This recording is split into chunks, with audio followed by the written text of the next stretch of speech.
Okay, we're live. Hi, everybody. Welcome to our Google chat on whether there's a global movement for women's safety. My name is Jeb Sharp. I'm the show producer for the public radio program PRI's The World. And we have gathered you all here today because we've been doing all kinds of coverage about gender issues and violence against women and grappling with using our social media to bring people into a conversation with the hashtag worldgender, which is what you should use if you're tweeting us today to join the conversation. And it really all started with the incident in Delhi, which we'll talk about in a minute. First, I want to briefly introduce our panelists. We have quite an array of people, and so we'll be moving quite quickly among them. But with us right now, Rosemary Barberet, sociologist and criminologist at John Jay College in New York. Anita Raj, professor of global public health and medicine at UC San Diego. Jocelyn Kelly, head of the Women in War project at the Harvard Humanitarian Initiative. Mary Kay Magstad, longtime world correspondent based in Beijing. Ritu Chatterjee, who you can see in our Boston newsroom for The World. She's recently been in Delhi reporting on the aftermath of the December gang rape that's garnered so much attention. And a couple of other people will be joining us, hopefully, and I will introduce them as they arrive. Anjali Shah also is with us. She's our Public Radio International's PRI's social media manager, and she's helping us do all this today. And gathering us. So the overarching question really is, given everything that's happened since Delhi and the outpouring of activism and conversation around it, is there some kind of a movement, a global movement on these issues? And first I'd like to talk to Ritu. I'd like to turn to Ritu Chatterjee to just remind us what happened in Delhi and what the aftermath has been like. Hi, this is Ritu Chatterjee. So yeah, just a quick reminder. So the attack happened on the 16th of December of last year, where a 23-year-old physiotherapy student was waiting at a bus stop with a male friend of hers after having watched Life of Pi, and they were picked up they boarded a bus which they thought was going to take them to their final destination, but that's where the attack happened. The woman and her friend were attacked by 6 men, one of them a juvenile, and she was gang raped very, very brutally. She had an iron rod inserted inside of her, and eventually, after an hour or so, all this was happening in the moving bus, and once the attack ended, the men threw the couple out literally naked onto the streets and drove off. The girl eventually made it to a hospital, fought for her life for about 3 weeks. She was airlifted and moved to a hospital in Singapore. It was a government decision, and the reasons behind that are debated, but she eventually lost this battle, and on the 29th of December, she died in the Singapore hospital. But while she was still struggling in a hospital in Delhi, thousands and thousands of people poured out into the streets of Delhi, men and women, most of them young students, and demanded a change of laws, better law enforcement. They demanded action from the government, both in this case and also long-term, to make Delhi and the country safer for women. And the protests have continued. Even when I visited Delhi in the 3rd week of December, there were people still out at Jantar Mantar, this one site where the protests began. And so the demands for better safety for women have continued, and as Jeb mentioned, it's also reverberated around the world, with generating a new debate and discussion about gender violence and ways to make ways to improve safety for women. And I'll just say, as the show producer of a radio program, the protests were incredibly striking. When you're making editorial choices about what you're going to cover on a given day, it was amazing how it built, and we ended up covering it, and then it even permeated our New Year's Day show, which tends to be a very, just a light, gentle holiday kind of thing, but it was really permeated with the grief and the anger and the movement. And so I partly just want to, throughout this conversation, talk a little bit about how we cover these things and why, but I'm intrigued with the chicken and egg issues too, of does more coverage generate more activism? What kind of atrocities and what kind of activism break through onto the news agenda?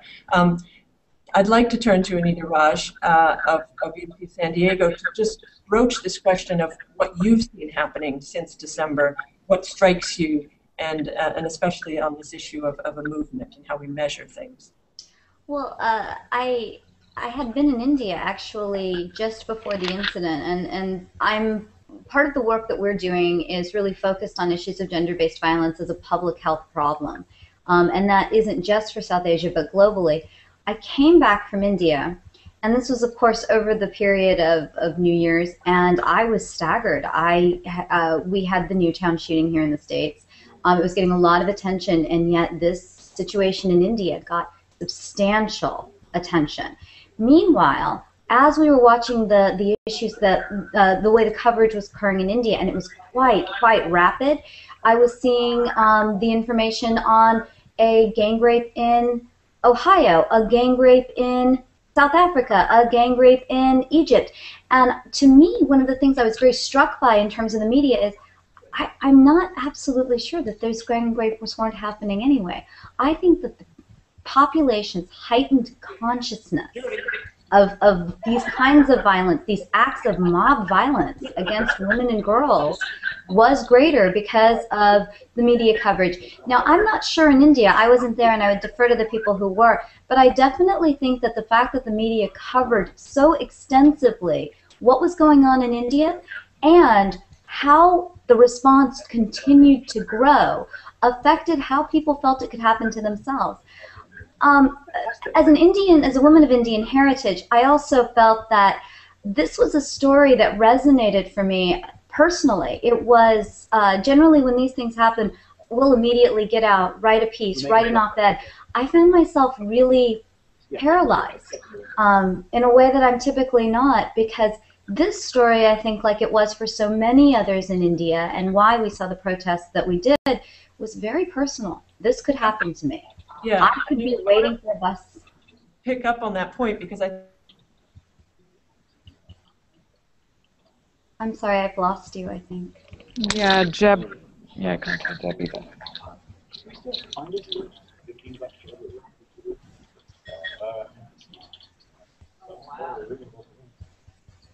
She's not asking, I'm just wanting to know. It's kind of working. Alright. I'll make it. But, yeah. We've lost Jeb, eh? Talking of which, there is a 120 lead in there, assuming we do get somebody. I'll just move my questions out.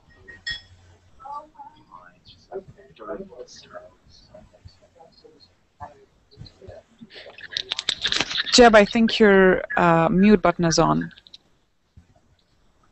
let's turn to Jocelyn Kelly now. Sorry for the glitches in the Google chat. It's an experiment for all of us.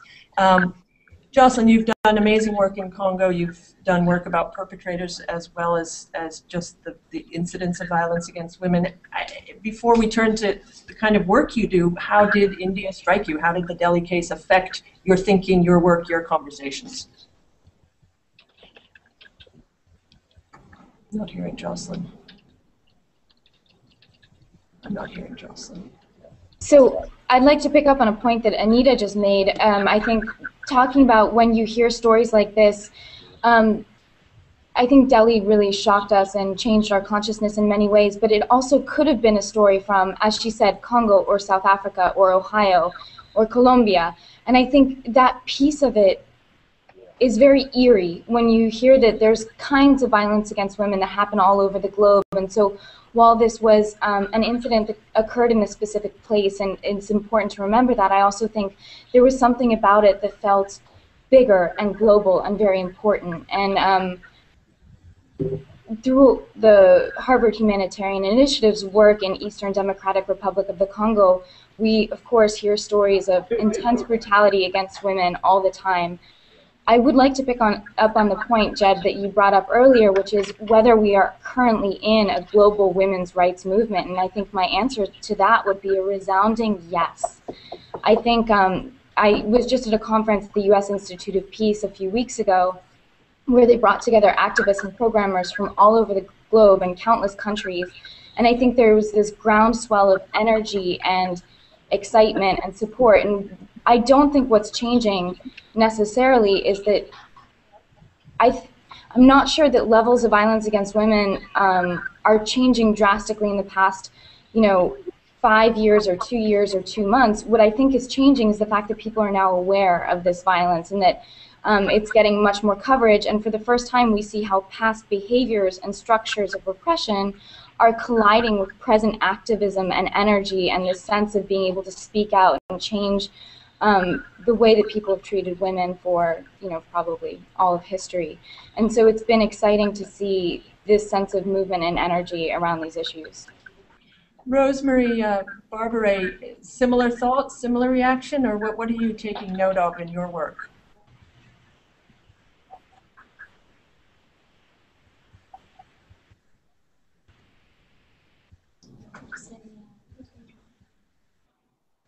Are you guys hearing Rosemary? I'm not hearing. No. Rosemary, I think you're on mute. Yes, sorry. I sit 40 miles from Newtown because I live in Connecticut, so certainly Newtown dominated my news. That was a very, Delhi was a very close second from where I live. And certainly the other events around the world resonated very clearly, particularly in New York City where I teach, and among my colleagues, many of whom teach about violence against women from the point of view of criminology and criminal justice. The Commission on the Status of Women is due to start in a week. The priority theme this year is a review theme. It's the elimination of violence against women and girls. And certainly the Delhi incident is going to cause some very heated debates, both among the thousands of women who come as activists to run parallel events alongside the CSW, as well as within deliberations themselves. The Indian delegation has been particularly proud in the past about their relatively new laws on domestic violence and gender-based violence. If you go to the CSW, you'll see that, however, that most of the activists are women, and if you go to the floor of the Commission on the Status of Women, you'll see that most of the member state delegates are men. So even at the UN, there's intense contradictions. There's, I think, a political will to do something and to bring forth perhaps the best that each country might be doing, but it's simply not enough. And that's why the activist community needs to be very vocal in terms of getting results in this area. And that, I think, we have to thank a great deal of feminist research along with feminist activism that has clearly looked at this issue from a global perspective. Yes, I agree with Jocelyn. We are in a global movement against violence against women, and we've been in it for probably, I would say, a good 15, 20 years. Yeah, so then it's interesting to think about this moment and how things might change or how solutions or activism may change. Let's just set this aside for a moment because the larger sort of arena of the UN reminds me that we cover issues of gender all the time on our program in various ways, laced into stories head on. Sometimes it's about terrible things like violence against women. Sometimes it's about interesting cultural things that are cropping up. And Mary Kay Magstad, our Beijing correspondent, did a story recently titled Leftover Women, which is a term. Actually, Mary Kay, why don't you describe the story? But I'll just preface it by saying it's had an unbelievable reaction in terms of being shared and talked about for a story on our program. And I kind of want to link the conversation on the one hand about the violence against women and the reaction to it with just broader issues of gender that may or may not intersect in an activist way with this particular other thing. Sorry, that's a bit long-winded way of saying. Mary Kay, tell us briefly about your story and then we'll kind of bounce off of it. Sure. Well, so the average age of first marriage for women in China has been creeping up over the course of the past 20, 30, 40 years. And now, as women become more educated, there are a lot of women who reach 25, 26, 27, 30 who still aren't married. At the same time, you've got a gender imbalance in China because of the one-child policy and selective abortion, so there are a lot of single men. You would think then that the problem would be one of single men, but the Chinese state-run media and the government have kind of flipped that around and sort of started an informal campaign about 5 years ago calling women who were 27 or over and still unmarried shangnu, or leftover, like leftovers that you put in your refrigerator.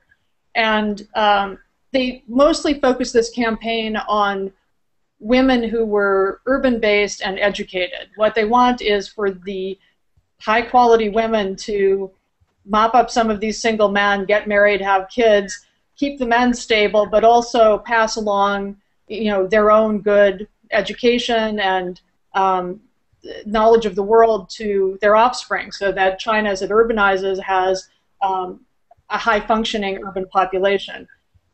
My story, instead of doing what a lot of other people have done with this issue, and that is go to dating sites, or, you know, there are these sort of rapid dating functions that they have in evenings in Beijing and other cities where you have like a 7-minute date and you just keep speed dating, keep going through.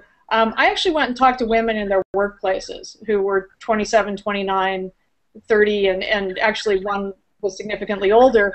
And while some were a little anxious because they felt parental pressure and social pressure that they should be getting married, that, you know, they were having sort of an identity crisis, others were saying, well, look, you know, I mean, I got a good education, I've got a great job, I've got great friends, I'm enjoying myself, I'm going to museums, I'm going out and doing interesting things, why is this bad?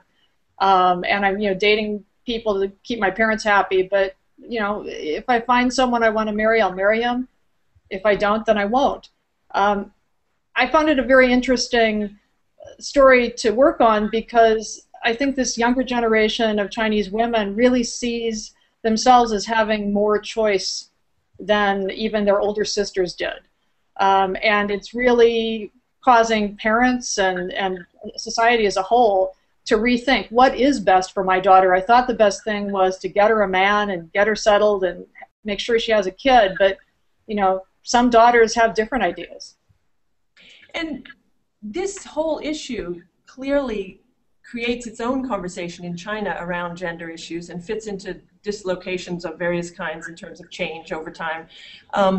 Did the Delhi story pierce the consciousness there in any way that intersects with ongoing conversations about gender, or is it in its own category?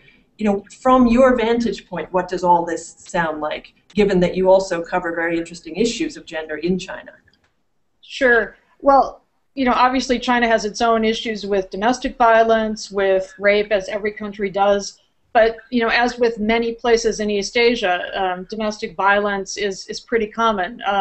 The government thinks that it's about 1 in 4 women who experience some form of domestic violence. Others believe it could be higher. A lot of Chinese statistics are kind of rough estimates.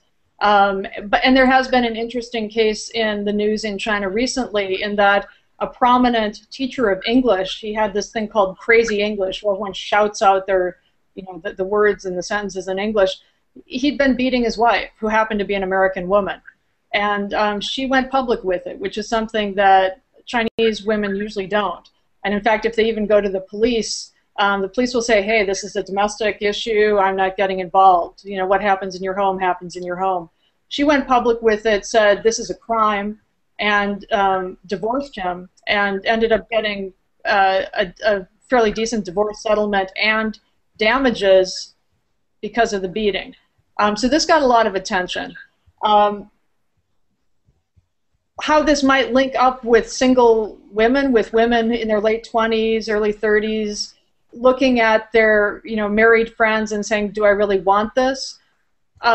I hear more often women saying, I look at my married friends and their husbands are having affairs, or they don't really seem like they're enjoying each other's company, or they hardly see each other. I don't hear about domestic abuse that much, but if by the government's admission about 1 in 4 Chinese women from the surveys they've done are experiencing it, then that also obviously is a factor. And when they know that they're not going to get support from society, from the police, if they do find themselves in that kind of a situation, might give you pause for thought. If you're living an independent life, you can support yourself financially, and you're kind of enjoying it. So turning to the rest of the panel, Ritu or any of the others, I mean, anything that Mary Kay is touching on linked to these issues of what we see where?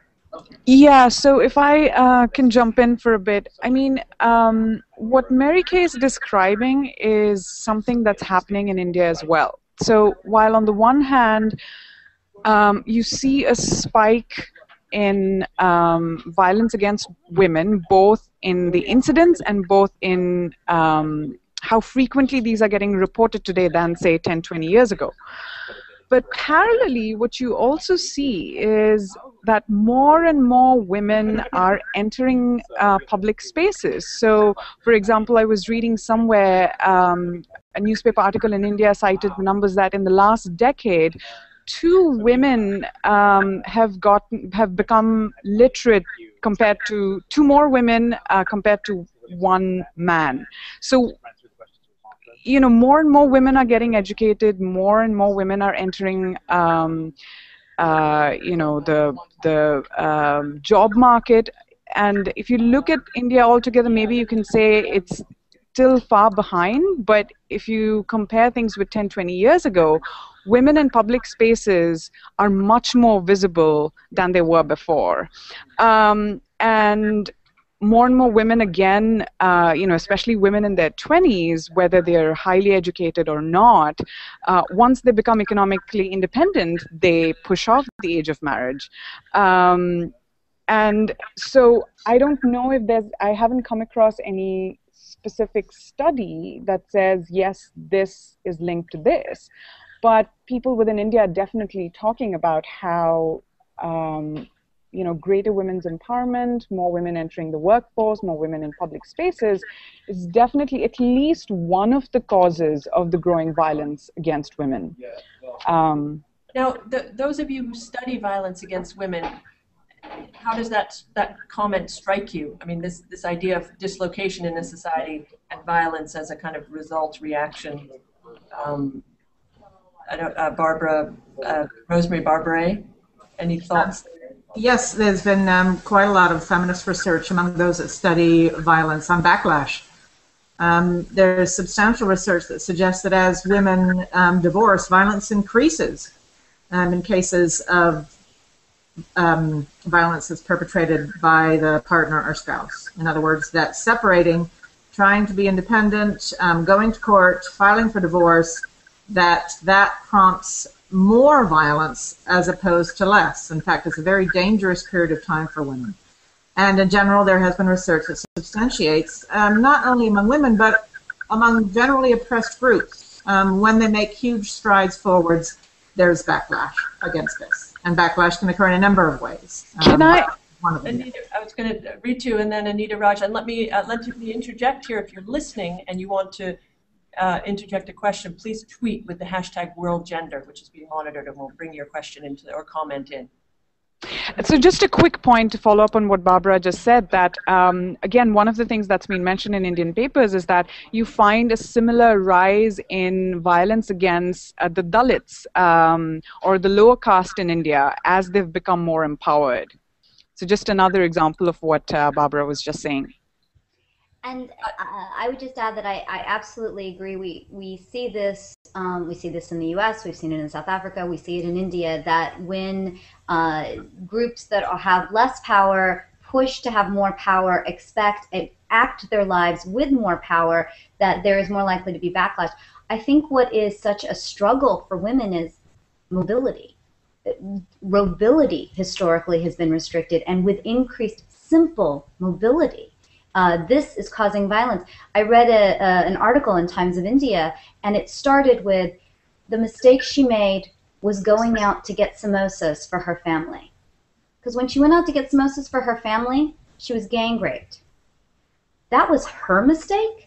We as a society, and I don't think this is just in India, but certainly we see it in India, have this notion that a woman is the vulnerability to her engaging in mobility for whatever reason well, that explains her violence, and it's her fault. And the victim blaming continues to justify the violence. Jocelyn Kelly, what about the kind of violence you study in the context of war, and how it relates to this, and also the activism that Anita has been describing as a very personal reaction to something. When you're working in a place like Eastern Congo, I mean, a lot of the activism is sometimes seen external, but what about the indigenous activism and how it relates to this kind of an uproar over something? Yeah, it's an interesting question because I think we see many of the dynamics that we see in civilian environments in war, but of course there's another layer of complexity and unpredictability and challenge. On one hand, I do think women face very different threats in war, but on another hand, I would say that there's something very universal about women's experiences, that we see the same things in DRC that were just being described in other settings where women, even in times of intense danger, are trying to find ways to become mobile, to look for jobs, to set up a life that they could envision building a family in. And so one of the things that we definitely see in Congo is women traveling to places like artisanal mining towns where there are where there is the promise of some economic gain even in the face of war. And yes, this mobility absolutely opens up women to extraordinary threats and extraordinary dangers, and yet they choose in a very clear-headed kind of way to face these challenges in order to build a better life for themselves and build a better lives for the children that they're often taking care of. I think that one of the things that has been very powerful in DRC in our work in Congo is to look at how women's activism is finding unusual and sometimes very quiet venues that fly under the international radar. So I was just in a mining town in eastern DRC in a very, very remote place. And what had happened was that some of the male village leaders had realized that a lot of young women were coming into the mining town seeking employment and then were kind of relegated to undertaking transactional sex because they didn't, you know, they were very effectively excluded from more profitable activities like mining itself. So they saw all these young women who were forced to engage in transactional sex in pretty horrifically dire circumstances, and these young women ended up needing medical care but wouldn't necessarily have the money to be able to seek it out. So these village leaders approached a very kind of respected and well-loved older woman in the mining community who had also come in from the outside a couple of years ago, and they asked her to do something with these young women to make their lives better. And what she decided to do, with no money, no outside intervention, and really no help, was to create this financial cooperative and rotating savings and loan scheme. So these extraordinarily very young, vulnerable women could put money into the pot every week, and then when someone was sick or wanted to pay school fees or needed to pay rent, all the other young women came together and enabled that to happen. And we could argue that in some ways they shouldn't have to do this all by themselves, but in another sense I think it's so powerful to see how women are able to come together and find their own solutions in the face of extraordinarily dire circumstances. And that story and that point reminds me to ask all of you, in this heightened atmosphere of awareness and conversation, are new solutions emerging? And are things like the social media tools that we're using, the amazing communication across great distances, are there different things emerging? Are you feeling excited in your field about something, and even as recently as since Delhi, or just anything that you're watching? Anybody jump in? Well, Jeb, I'll just add, you know, speaking of social media, we have a, also, I mean, one of the things that was just asked in social media, and I'm seeing come up again and again, is a question from Meena, who identifies as having lived in India, China, and now the US. She asks, she says, these are urban movements sidelining the rural women. Are we in a global urban movement? And I think that question of marginalization is one that comes up and again. For example, we have a lot of conversation at the world.org/worldgender about indigenous women and rural women, and are they being included in this very networked movement? I could jump in there for a moment. I think in China, there's been an interesting effect from urbanization. And it hasn't just affected women who moved to cities, it's also affected women back in the countryside. Some women will go and work in the cities, send money back or come back themselves, and they sort of gain status from having gone to work in the factories and have been able to help their families back in the villages. In tandem with more women being able to have these sorts of economic opportunities, the number of female suicides in the countryside in China has dropped dramatically. It used to be the highest level of female suicides anywhere in the world. So that's one positive outcome of there having been a sort of a revolution in choices for women, economic choices in particular, even if they're not highly educated and living in the cities full time. We should wrap up soon. This is so tantalizing, the collected experience and wisdom and ideas of this group. Ritu, do you want to just jump in, and then I'll ask a final question? Yeah, so what I wanted to say was not so much as about the urban, not necessarily about urban versus rural, but one of the things that's happened in India is that, women in the northeast, which is where a lot of the northeastern part of India has a lot of different indigenous groups, and the Indian Army has for a long time, the Northeast is also a conflict zone, and so the Indian Army has, for example, there are a lot of cases of gender violence, sexual violence against women in the Northeast. The same is true for Kashmir. The same is true for, again, in the rural area, violence against the lower caste women by upper caste men, violence against women in prisons, custodial rape, and for the last decade or so, there have been activists talking about these issues, but I think what happened with the Delhi gang rape and the protests that followed afterwards is that for the first time, urban women want to know more about these cases that are going on in the periphery, and they've become interested in it. Now, whether that's going to actually lead to change in laws and better protection and more inclusion in the movement for better safety for these women, I'm not quite sure. But there's definitely much more awareness about what's going on away from sort of what's happening to the urban middle class in India. Anyway, why don't we just wrap up? Rosemary Barberet, final thoughts on solutions to the movement? Yes. Rita, I'd be interested, and I've been following on World Gender, the attitudes of men. And when I teach this issue in class, gender-based violence, I often find that men are silent, they're reluctant to participate, they're embarrassed for other men, they're usually not violent themselves, that's why they're taking my class, they want to understand it more. But certainly the big question is, well, we focus a lot on women, we probably over-victimize them by so much media attention, and we don't point the camera as much on men, both as, if not perpetrators, supporters, tacit supporters of attitudes that lead to violence. What's your sense of Indian men and boys on this? Well, so I did one story which involved, I went in with a similar question, and one of the stories I did was where I talked to just a few college-going boys. Again, it's a small population, but at least I felt for the first time, I mean, different people have different experiences. Some of them were were concerned about gender violence before and didn't feel like they could talk about it because they would be labeled as weak or sissies.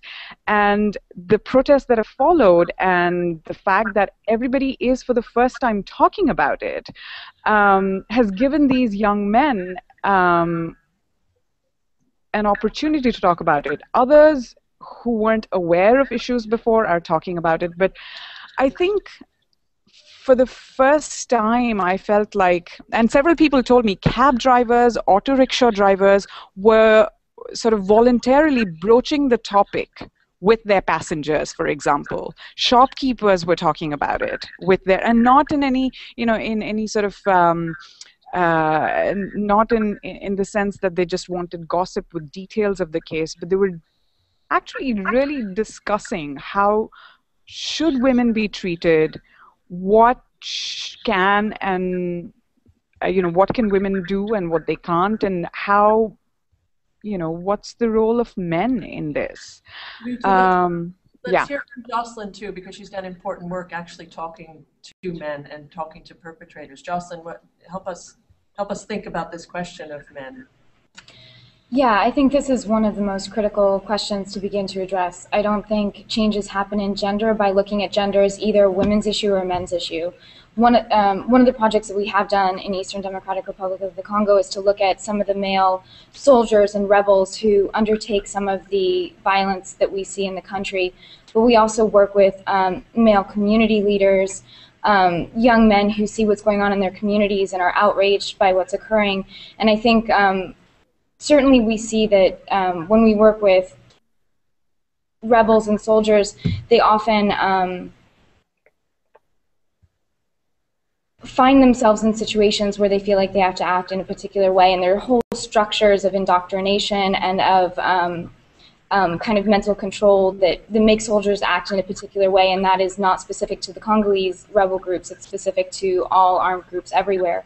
On a much broader scale, looking at the engagement of civilian men, I think this is probably one of the foundationally critical issues that is going to face women's movements going forward. I don't think anything would occur if we only engage half of the population, so it's a question of turning it on its head. When we used to say that, we would talk about engaging women, and I think through technology and through kind of modern means of communication, women are becoming ever more connected with each other and are pushing forward these incredible social movements.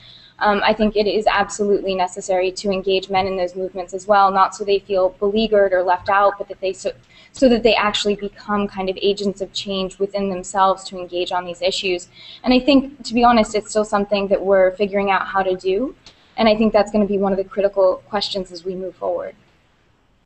Thank you. Anita, you get the last word, and then we must wrap up, but just your thoughts on men. Well, my primary thoughts on men are one I share in terms of my thoughts on women as well. These victims of violence are most commonly young, and they're girls, they're adolescent girls, and we see an intersection of early marriage because you want to protect your child from rape, going into increased risk for domestic violence because the girl has married at a young age. The son preference then comes out of these marriages because there's the greater value on the boy child.